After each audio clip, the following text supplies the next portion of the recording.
Bismillahirrahmanirrahim. Assalamu alaikum wa rahmatullahi wa barakatuh, mes frères et sœurs,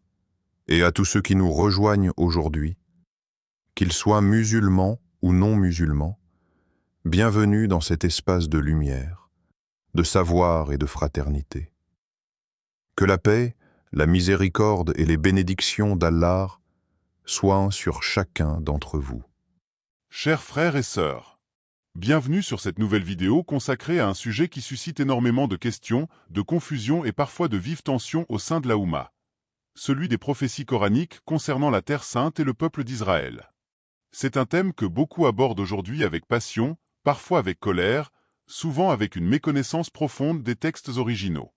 Notre objectif, dans cette vidéo, est de revenir aux sources avec calme, rigueur et honnêteté intellectuelle, loin des raccourcis qui circulent sur les réseaux sociaux. Pour éclairer ce sujet complexe, nous nous appuyons sur les enseignements et les positions publiques du Dr Zakir, figure bien connue de la prédication islamique contemporaine, fondateur de l'Islamic Research Foundation IRF, qui a consacré une grande partie de son travail à l'étude comparée des textes religieux et à la clarification des idées reçues sur l'islam. Depuis plus de 30 ans, il parcourt le monde pour donner des conférences, animer des débats et répondre publiquement aux questions les plus délicates que se posent les musulmans comme les non-musulmans. Parmi ces questions récurrentes figurent celles portant sur les récits coraniques liés aux enfants d'Israël, Bani Israël, sur les signes annonciateurs de la fin des temps et sur la place si particulière qu'occupe Jérusalem dans la tradition islamique. Index revers pointant vers la droite blanc avant d'aller plus loin, si ce sujet vous intéresse et que vous souhaitez recevoir nos prochaines analyses, pensez à vous abonner à la chaîne et à activer la cloche de notification. Et si cette vidéo vous semble utile, partagez-la autour de vous. Cela nous aide énormément à faire connaître ce travail et à toucher davantage de personnes qui se posent les mêmes questions que vous. Revenons maintenant au cœur du sujet, en commençant par poser un cadre historique et linguistique indispensable. Le terme « Bani Israël » que l'on retrouve à d'innombrables reprises dans le Coran désigne les descendants du prophète Jacob, Yaqub, paix sur lui, lui-même surnommé Israël, un mot dont l'étymologie exacte demeure débattue parmi les linguistes mais qui signifierait selon plusieurs traditions « celui qui lutte avec Dieu » ou « serviteur de Dieu ». Ce peuple occupe une place absolument centrale dans le récit coranique. Des sourates entières comme Al-Baqarah, Al-Araf ou encore Al-Maïda reviennent longuement sur leur histoire, leur sortie d'Égypte sous la conduite de Moïse, Musa, paix sur lui, leurs épreuves dans le désert, mais aussi leurs manquements successifs à l'alliance qu'ils avaient conclue avec Dieu. Dr Zakir insiste très régulièrement dans ses interventions publiques et ses sessions de questions-réponses sur un principe herméneutique fondamental. Le Coran ne condamne jamais un peuple de façon collective, définitive, héréditaire. Il évalue au contraire les comportements individuels et communautaires à l'aune de la fidélité aux commandements divins, à une époque donnée. Cette nuance, souvent oubliée par ceux qui citent des versets hors contexte, est essentielle pour éviter les lectures simplistes qui transformeraient un texte religieux en outil de division ou de haine. Selon cette approche qu'il défend constamment, un verset qui évoque la désobéissance de certains Bani Israël à une époque précise de l'histoire ne saurait être automatiquement transposé, sans aucune médiation exégétique, à des populations vivant des milliers d'années plus tard. Un des passages les plus commentés et sur lequel Dr Zakir revient fréquemment lorsqu'on l'interroge sur ce sujet est celui de la sourate Al-Isra, la sourate 17, aussi appelée sourate du voyage nocturne, plus précisément les versets 4 à 8. Ces versets évoquent deux corruptions majeures commises par les enfants d'Israël sur la terre, chacune suivie d'un châtiment envoyé par Dieu à travers des serviteurs dotés d'une grande force. De nombreux commentateurs du Coran, à travers les siècles, ont proposé des lectures très variées de ce passage. Certains exégètes classiques, comme on peut le trouver dans les tafsirs anciens, y voient une référence historique aux destructions successives du premier et du second temple de Jérusalem, survenues respectivement sous les empires babyloniens puis romains.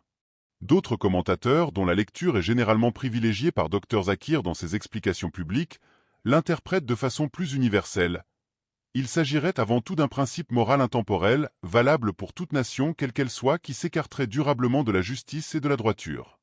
Selon cette lecture, le texte parlerait moins d'une prédiction géopolitique précise pour notre époque que d'une loi générale régissant la montée et la chute des civilisations selon leur rapport à la justice divine. Cette approche prudente n'est pas propre à Dr Zakir. Elle rejoint en réalité une tradition exégétique ancienne et respectée au sein de l'islam sunnite, qui privilégie souvent les lectures les plus larges et les moins susceptibles d'être détournées à des fins politiques immédiates. Dans ses conférences, il rappelle volontiers que la prudence herméneutique est une vertu cardinale en islam. Mieux vaut reconnaître les limites de notre compréhension humaine d'un texte sacré que de prétendre y lire des certitudes que le texte lui-même ne formule pas explicitement.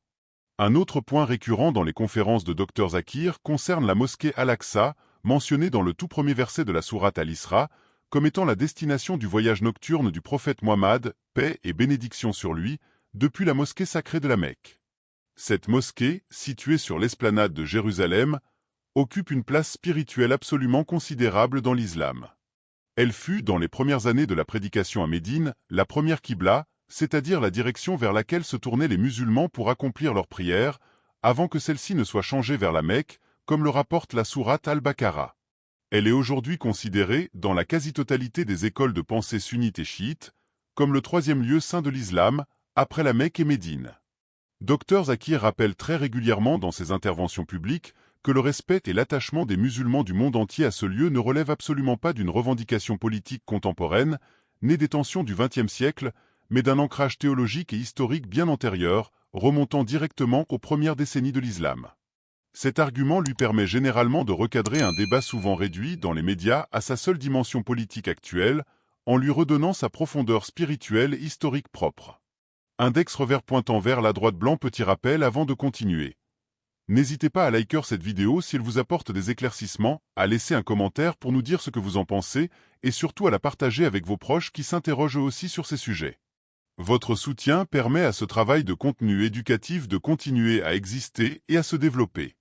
Sur la question spécifique des prophéties liées à la fin des temps, un sujet extrêmement délicat et souvent mal maîtrisé, Dr Zakir s'appuie principalement dans ses réponses sur les hadiths authentiques, notamment ceux rapportés dans les recueils de Sahih al-Bukhari et Sahih Muslim, considérés par la majorité des savants sunnites comme les collections de hadiths les plus fiables après le Coran lui-même. Il rappelle que plusieurs récits prophétiques évoquent, parmi les grands signes de la fin des temps, le retour du prophète Jésus Issa, paix sur lui,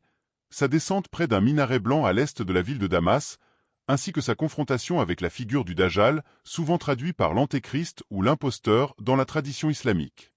Ces récits, transmis à travers des chaînes de transmission isnad, rigoureusement étudiées par les spécialistes de la science du hadith ilm al-hadith, et considérés comme fiables par la majorité des savants sunnites à travers l'histoire, décrivent une période de grands bouleversements précédant la fin du monde.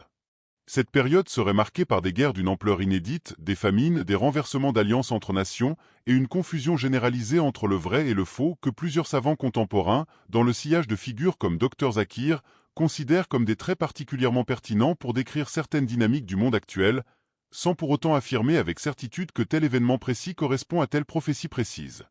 Il est absolument essentiel de souligner, comme le fait généralement Dr Zakir dans un souci constant d'honnêteté intellectuelle, que ces hadiths sur la fin des temps font l'objet de débats méthodologiques importants parmi les savants musulmans, et ce depuis des siècles.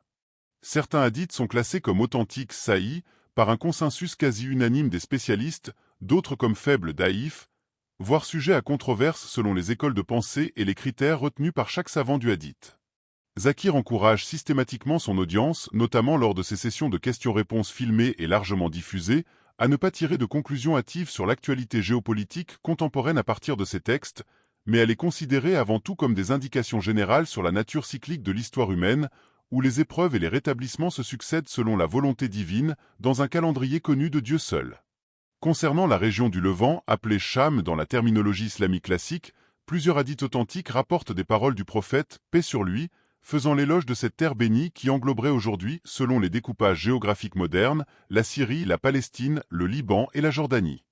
Ces textes évoquent le Cham comme un refuge privilégié pour les croyants pendant les grandes épreuves de la fin des temps, et comme le lieu où se dérouleraient certains événements eschatologiques majeurs, dont la confrontation finale entre les forces du bien et celles du mal, telle que décrite dans plusieurs récits prophétiques.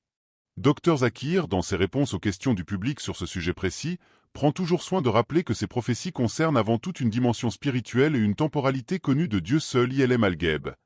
et qu'elles ne doivent en aucun cas justifier des actions violentes, des jugements hâtifs sur des individus ou des peuples entiers dans le présent, ni des prédictions précipitées sur des dates ou des événements précis.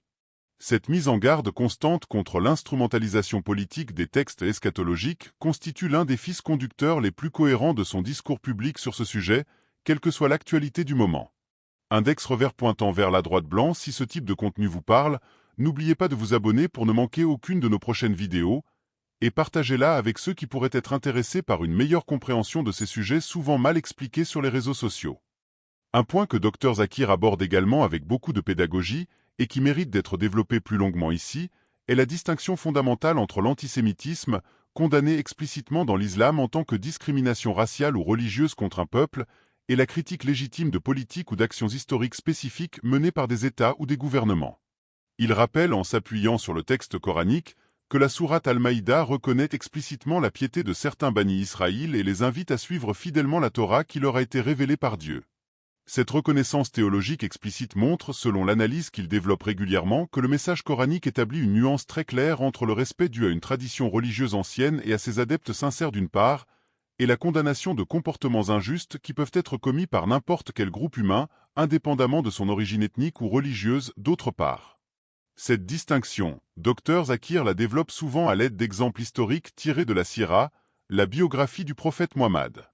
Il rappelle par exemple les relations, parfois tendues mais encadrées par des traités et des alliances, entre la communauté musulmane naissante de Médine et les différentes tribus juives qui y résidaient à l'époque, notamment à travers ce que les historiens appellent la Constitution de Médine, un document qui organisait la coexistence entre les différentes communautés religieuses de la ville sur la base de droits et de devoirs mutuels. Cet exemple historique lui sert généralement à illustrer l'idée que l'islam, dès ses origines, a prévu un cadre juridique et éthique pour la coexistence avec les communautés juives, fondé sur la justice réciproque plutôt que sur l'hostilité systématique. Dans plusieurs de ses conférences accessibles au public, notamment lors de séances de questions-réponses organisées après ses discours dans différents pays, Dr Zakir a été interrogé à de multiples reprises sur l'actualité du conflit israélo-palestinien et sur la manière dont les musulmans devraient l'appréhender à la lumière des textes religieux. Sa position, telle qu'il a exposée publiquement à de nombreuses occasions, consiste à rappeler que le Coran appelle de façon insistante à la justice al-adl, envers tous les êtres humains, qu'ils soient musulmans ou non, et que cette justice implique nécessairement de condamner l'oppression où qu'elle se produise dans le monde, sans jamais tomber dans la généralisation haineuse ou le rejet collectif d'un peuple entier. Il insiste, dans ce cadre, sur le fait que la solidarité envers les populations civiles palestiniennes, qu'il exprime à plusieurs reprises dans ses interventions publiques, ne doit jamais se transformer en rejet religieux ou ethnique des Juifs en tant que communauté de foi à travers le monde. Sur le plan méthodologique, il est essentiel de rappeler, comme le fait Dr Zakir lui-même dans son approche pédagogique habituelle, que les prophéties bibliques et coraniques concernant la Terre Sainte ont donné lieu, au fil des siècles, à d'innombrables interprétations parfois radicalement contradictoires entre elles. Des mouvements religieux très divers, qu'ils soient musulmans, chrétiens évangéliques ou courants juifs messianiques, ont chacun cherché, à différentes époques, à lire les événements contemporains à travers le prisme de leurs propres textes sacrés respectifs. Cette tendance, bien que compréhensible sur le plan humain face à des situations de crise et d'incertitude, comporte selon lui un risque réel. Celui de politiser des textes religieux à des fins qui dépassent largement leur portée spirituelle originelle et de transformer la foi en instrument de propagande géopolitique. Zakir met régulièrement en garde dans ses interventions contre cette instrumentalisation des textes sacrés, qu'elles viennent de commentateurs musulmans cherchant à justifier des positions politiques précises ou de commentateurs issus d'autres traditions religieuses poursuivant des objectifs similaires. Il rappelle inlassablement que seul Dieu connaît le sens ultime et le moment exact de l'accomplissement de ces signes, et que la prétention humaine à décrypter avec certitude un calendrier divin constitue, en islam, une forme d'outrepassement des limites de la connaissance humaine face à l'inconnaissable al-Ghaib. Il convient également de mentionner que Dr Zakir distingue très clairement dans son discours public les prophéties à caractère eschatologique, c'est-à-dire relatives à la fin des temps, qui relèvent de la foi et de l'inconnaissable, des analyses géopolitiques contemporaines, qui relèvent quant à elles de la raison, de l'histoire et de la science politique. Il encourage vivement son audience, dans la quasi-totalité de ses interventions sur ce sujet, à ne jamais confondre ces deux registres de connaissances, en insistant sur le fait qu'aucun être humain ne peut prétendre connaître avec certitude le calendrier précis des événements annoncés dans les hadiths sur la fin des temps. Cette prudence méthodologique constitue une constante remarquable dans son approche de tous les sujets sensibles qu'il aborde, qu'il s'agisse de science, de comparaisons interreligieuses ou d'actualités internationales brûlantes.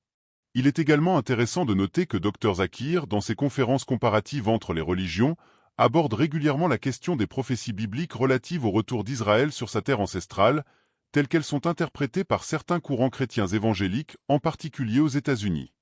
Il propose généralement une analyse critique de ces lectures, rappelant que la tradition islamique ne partage pas nécessairement l'interprétation littérale que certains groupes font de ces textes.